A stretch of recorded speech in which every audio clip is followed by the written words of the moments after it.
The communication happened a long while back, but we could not see a situation where that could, happen in a match. But now we have a situation where, the opportunity is there. So we thought it's the ideal time to go ahead with it because we've spoken about it. And, in one-day cricket was the same with him. He played in the middle order, but then suddenly opening conversations happened, and within 6 to 8 months he was opening the innings, and what happened afterwards. So look, it's very exciting for him, for the whole team. If he can do what he's done in one day cricket at the top in red ball cricket, then obviously it's a great thing for him and Indian cricket also. Any number of games that has been sort of due to 5 tests, 6 tests. How does that competition of getting someone security? Look, we are not looking to rush him at all. It's about him finding his game accordingly, because in India it's going to be a different pattern that you follow. Abroad is going to be different. So opening is a slot where you have to give a player space to understand his own game. So as I said, we are in no rush as far as Rohit opening the innings is concerned, and he'll be given space to find his own game and come into his own.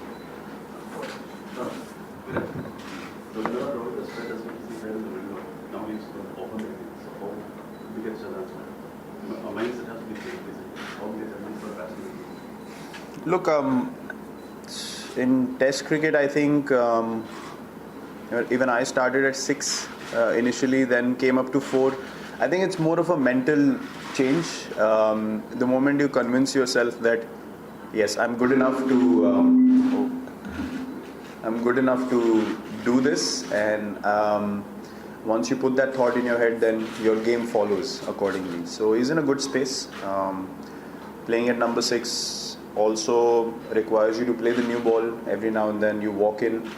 The good thing with opening is that you're going to face the new ball. So it's not old ball or new ball. So I think that much clarity the opening slot provides you. And as I said, it's about finding your game at the top of the order with the red ball. So he's up for the challenge, and we're pretty confident that he will find his game sooner rather than later at the top. And as I said, once he's in his zone, then he can do great things for the team. So that's what we're looking forward to.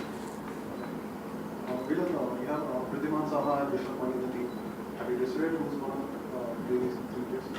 Or is this his first?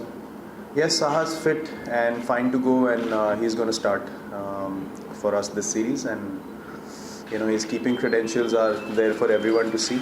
He's played well for us whenever he's got a chance with the bat also, and it was unfortunate that he was out with such a long period because of an injury, and according to me he's the best keeper in the world. So yeah, in these conditions with what he's done in the past, he starts for us. Once set can play some really free strokes, attack the opposition, and does that conversation involve both home and overseas selections? Look, as I said, it's in Test cricket, it's about finding your game in different conditions. Sometimes in India, playing on pitches, say on day 1, if the pitch is good to bat on, you might be playing more shots than you would in South Africa, Australia, New Zealand, England. But having said that, we are not looking at a certain kind of a display of batting from Rohit. It's about him finding his game at the top. And yes, his strength is to take the game forward. So if he, like someone like Virubai used to do for the team for a long period. So it's not like someone would have told him you need to go and attack or you need to get 100 before lunch. It's basically his natural instinct took over. Once he felt comfortable with his game, he could demolish attacks and really put the team in pole position. So I'm sure in time, as Rohit grows into that role, he will be able to do that, because he definitely has the ability to do that. And as I said, we are rushing him in no way to do that from innings 1 or innings 2. It's about him feeling comfortable as to when he can do it, and that's been his strength. You won't see Rohit following the template of a Pujara. Pujara's strength is totally different. So it's about finding your own balance, finding your own game. We're not necessarily looking forward to one kind of mode from him at the top. It totally depends on the situation. If the wicket's challenging and we are 3 down and he's still in, obviously you won't see him smashing the ball all over the place. He's a mature cricketer. He's smart enough to understand what the situation demands. But yeah, he and the whole team is looking forward to him playing his natural game, whenever he feels absolutely comfortable in that spot. Coaches English. That's the way. Rohan or Sriram, anyone. Captain, you come into the home test series as someone who most test wins under your belt as captain. Looking back to it, what do you think are the factors which have contributed the most in this achievement? I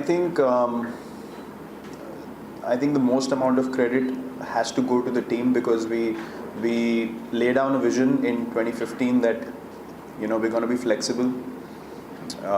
We're going to choose sides according to the conditions that we're playing in, because we want results. We want to be successful as a team and we want to be at the top of the world. So if the team hadn't bought into it, then it becomes a little difficult for guys who start or don't start to play with the kind of intent that we played with. So if a guy starts in 2 games and then because of conditions he has to miss out, and then he plays again, that guy has never felt like why did I not play the last game. It's about, I've been given an opportunity on this particular day and I'm going to make sure that I'm at my 120%. So I think it's amazing that the guys have bought into it, and when you see the results, obviously the team knows that we're heading the right direction. So there's been absolute trust within the change room, and that's the only way you can get to the top from the position that we were in 2015. So but the work's been done. But now the good thing is that after doing so much of hard work and winning so much, we have a test championship now, so there's always something to look forward to. So we can't drop our guard, and that for us is the most exciting things. With the number of wins we've got already, now is another opportunity to take that even higher. So why not? And the team is in that space that I mentioned, and we're really excited and looking forward to this whole challenge of the Test Championship. One more question. Would Ashwin be playing, and how does the team, you look at him now as we see a certainty in home conditions, you didn't see as an India spinner, but the West Indies didn't play, of course. So what is the thinking on Ashwin? How does he fit in? Yes, Ashwin will start. Ashwin and Jadeja both will start here. Look, Jaddu, we felt was in a better zone as far as him performing overseas and what he's done in the past season for the team. So yeah, from that point of view, he started in West Indies. But look, wherever the conditions provide us to go ahead with 2 spinners, obviously Ash is always going to be a threat. And in home conditions, with his batting credentials and the way he bowls as well, he's always going to be starting with Jadeja. So that was a no-brainer for us. But backing Jadeja to play in West Indies, the reason was the kind of season he had and the overseas performance that he's put in the past as well. Virat, coming back to Saha, was there a reason why he didn't immediately come back into the team in the West Indies, though he was in the squad? Yes, we felt like Rishabh, given the opportunities, had done well, and although Saha was almost going to start, but we felt like it's better to just let him ease back into things rather than just forcing him again into starting immediately. So we all felt like that he's just come back, and although he's keeping well, he's batting well, but it's fair to give Rishabh a few more opportunities because of what he's done in the past season for us. But yeah, look, Saha was always going to be someone that we would back as a pure keeper in Test cricket, and he's done well under pressure situations also in the past for us.